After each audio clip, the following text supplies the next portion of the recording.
साथियों नमस्कार, प्रणाम। कल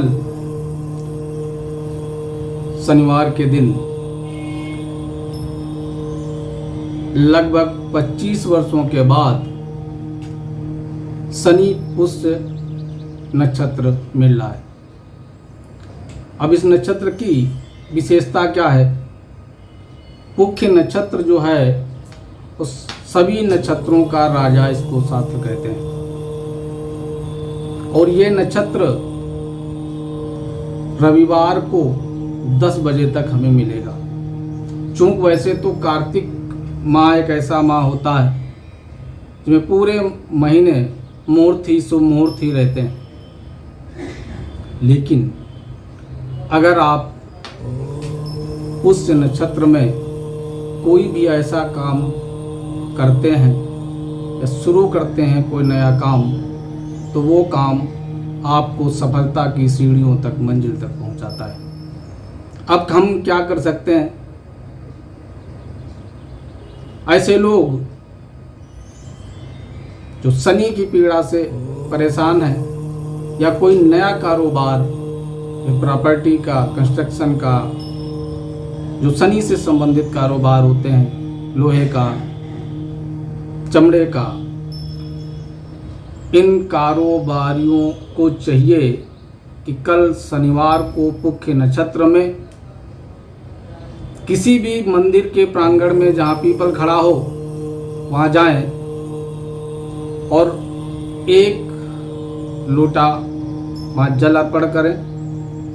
बशर्ते एक चीज़ जरूर ये ध्यान रखना, जो लोग अमूमन ध्यान नहीं देते, कि उस पीपल को अर्पण करने वाला जल आप अपने घर से लेके जाएंगे। लोग अमूमन वहाँ मंदिर में ही लगे नलकूप में या नल से पानी वहीं से जल ले लेते हैं और वही अर्पण कर देते हैं, जो कि ठीक नहीं है। आप जब अर्पण करें तो ये इस बात का ध्यान रखें, ख्याल रखें कि जल आप अपने घर का लेके जाएं। मैं ऐसा क्यों कह रहा हूँ?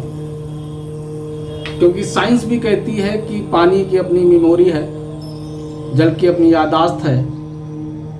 वो जल आपकी घर के सदस्यों की और आपकी ऊर्जा से भरा हुआ होता है, और उस जल में अगर कोई भी नेगेटिविटी या इस टाइप की कोई चीज़ें घर में होंगी, तो जैसे ही आप पीपल के वृक्ष के पास जाकर के उस जल को अर्पण करते हो, उसका कनेक्शन आपके घर से बन जाता है और आपको जीवन में सुख, समृद्धि, वैभव का रास्ता खुल जाता है। एक चीज़ ये।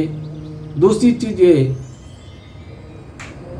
कि कल पुष्य नक्षत्र में पीपल के पास आप घी या तेल का दीपक अवश्य जलाएं, जिससे आपके कारोबार में दिन दूनी रात चौगुनी बढ़ोतरी होगी।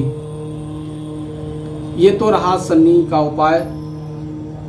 तीसरी चीज, आप उस पीपल की 7 परिक्रमा जरूर करें और ओम नमो भगवते वासुदेवाय मंत्र को बोलते हुए उस पीपल की 7 परिक्रमा करें। और जो मन में हो, जो आपकी मनोकामना हो, वो पीपल से मस्तक लगा करके और बोल दें, और आप देखिएगा ये पुष्य नक्षत्र, इसको ऐसे ही नक्षत्रों का राजा नहीं कहते, इसकी अपनी महिमा है। शास्त्र के बारे में कहते हैं कि पुष्य नक्षत्र में शुरू किया गया काम आपके जीवन में स्थायित्व पैदा करता है। ये तो शनिवार का उपाय रहा। अब हम रविवार की तरफ आते हैं। रवि पुष्य नक्षत्र भी शास्त्रों में बहुत शुभ मुहूर्त के रूप में लिखा गया है। हमारे शास्त्र कहते हैं कि रवि पुष्य नक्षत्र में आप जो भी चीज़ घर खरीद के लाते हो, वो चीज़ आपके जीवन में बढ़ना शुरू होती है। अब हम चूंकि दीपावली करीब है, तो हम ऐसा क्या घर ले आए रवि पुष्य नक्षत्र को जो मेरे जीवन में समृद्धि, संपन्नता, निरोगता, मान सम्मान को बढ़ाए, प्रसिद्धि को बढ़ाए। उसके लिए आपको चाहिए, चूंकि रवि पुष्य नक्षत्र रविवार को 10:05 तक ही रहेगा, इसलिए रविवार को एक आप दक्षिणावर्ती शंख लाइए और उसमें चावल भरिए, 1-2 बूंद गंगा जल की डाल दीजिए और उसमें एक सिक्का जरूर डालिए। उस शंख के अंदर सिक्का डाल के 1-2 बूंद गंगा जल डाल के और फिर उसमें चावल भरिए। चावल टूटे हुए ना हो, जिन्हें हम संपूर्ण चावल कहते हैं, अक्षत कहते हैं, वो भरिए और भर कर के आप अपने मंदिर में जहाँ भी आप भगवान जी को बिठाते हैं, पूजा करते हैं, वहाँ इस शंख को स्थापित कर दीजिए। अब शंख ही क्यों? क्योंकि शंख भी समुद्र मंथन से निकला है।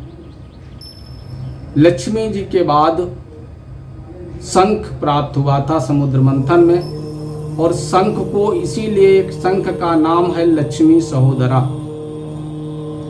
जब हम शंख से ध्वनि करते हैं तो उसके पहले हम 5 बार बोलते हैं। हमारे विद्वान प्रकांड पंडित हैं, वो जानते हैं इस बात को कि शंख से ध्वनि करने के पहले हम 5 बार ओम लक्ष्मी सहोदराय नमः बोलते हैं।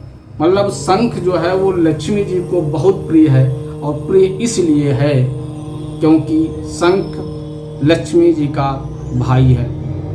दूसरी चीज़ क्या है, इस दिन गज केसरी योग बन रहा है, इसीलिए चावल भरने का जो उपाय है वो इसलिए है कि हम चंद्रमा को वहाँ लेके आएंगे, जिससे लक्ष्मी जी अति प्रसन्न होंगी। और यकीन मानिए, इस संघ को अगर आपने अपने घर में स्थापित कर लिया तो पूरे साल आपके ऊपर, आपके परिवार के ऊपर, आपके कारोबार के ऊपर लक्ष्मी जी की असीम कृपा बरसती रहेगी।